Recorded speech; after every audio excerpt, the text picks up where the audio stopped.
Buy a qualifying Intel product and get entered in the Intel Dynamic Ticket giveaway for a chance to win great prizes. Visit intelgamingpromo.com to learn more. So if you happened to look at our unboxing of the G1.Sniper 5 from Gigabyte, their flagship gaming LGA 1150 board, and thought, well, I like that, but it's a little expensive, it's a little big, I don't know if I need quite all those features. This is the board for you, my friends. This is the G1.Sniper M5, which is the micro ATX version. Slightly fewer bells, slightly fewer whistles, same gaming-oriented features. So when I say gaming-oriented features, I'm talking about things like better onboard audio as well as Bigfoot E2200 killer NIC on board, so that prioritizes your gaming packets as well as having some other cool software features like limiting the bandwidth available to certain programs and stuff like that, but at a lower cost, in a smaller form factor, and without some of the extras like the integrated wireless and Bluetooth card and stuff like that. So let's go ahead and run through the accessories that are included really quickly. We've got an I/O shield. There you go, looks a little something like that, conveniently labeled.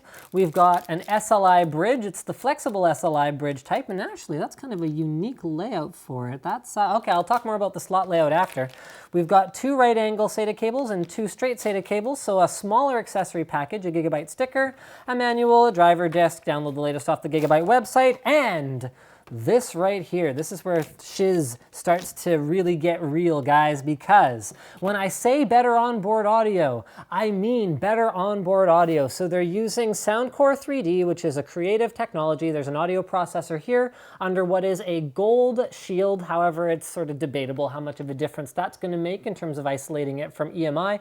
But what's important is that it's on a separated part of the PCB that actually has a green line that draws a serious business line between, well, here's the audio stuff and here's everything else. So rather than having it on a riser card, it's still on the motherboard, so you don't use up a PCI Express slot, which is particularly important for an MATX board, but that doesn't change the fact that it's a very high-end audio solution.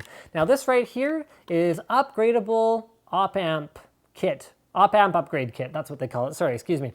So there's an op-amp socket, and basically what an op-amp does is it amplifies the audio signal. This is important, particularly if you have high impedance headphones that require a stronger signal in order to drive them. However, some people like to swap the op-amps because it can change the way that the sound quality. And when I say quality, I don't mean in terms of goodness or badness. I mean in terms of the qualities of it, the color, the subtleties. So it comes with a puller as well as an additional different op-amp, and you can upgrade to other different aftermarket ones. I'm not necessarily saying that I think it's the best use of your time and money, but if you're one of those people who wants to tinker and wants to play with it, Gigabyte gives you the choice. So there you go. We've got an LGA 1150 socket right here supporting the latest 4th generation Haswell Intel Core i5, i3, and i7 processors.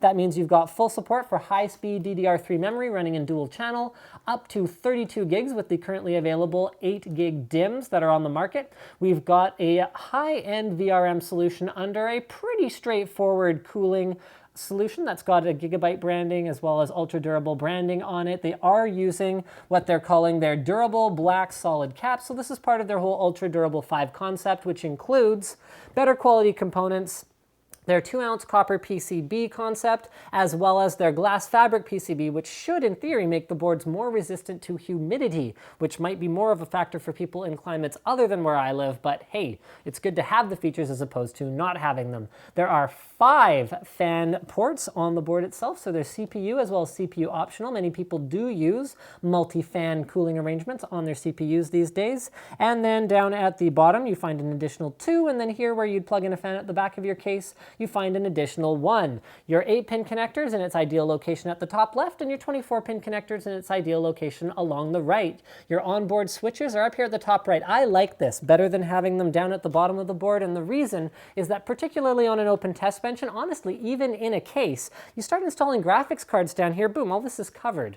Having the front panel connectors are front panel buttons up here is more convenient. So there is a CMOS switch, so you can clear your CMOS. There's a reset switch, there's a power switch, as well as a BIOS switch. So there are two dedicated BIOS chips on this board and an LED indicator that tells you which one you're using. So there's a main BIOS as well as a backup BIOS on the board itself.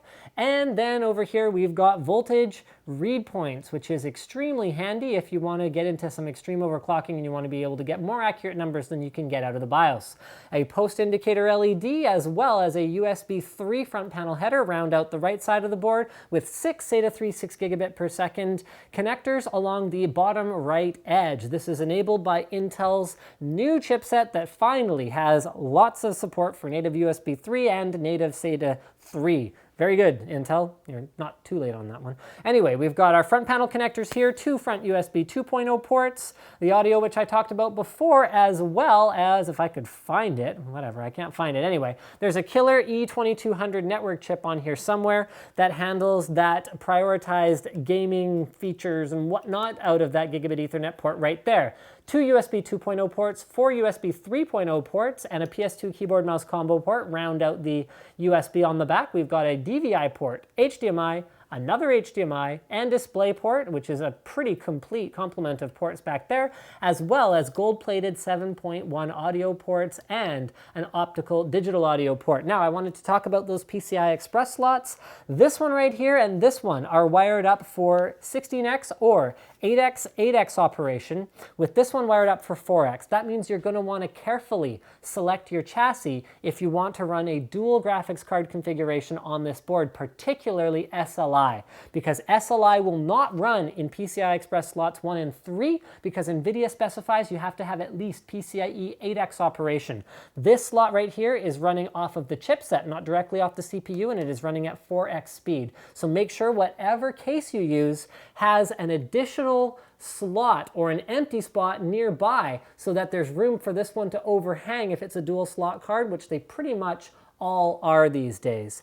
Thank you for checking out my unboxing and overview of the G1.Sniper M5 from Gigabyte. Don't forget to subscribe for more videos like this from me. Don't forget to like the video if you liked it, or dislike it if you didn't, or dislike it if you dislike something particularly about me. That's fine. In fact, you can even leave a comment and tell me what you don't like about me. I'll read it, but I won't care. Don't forget to subscribe as well.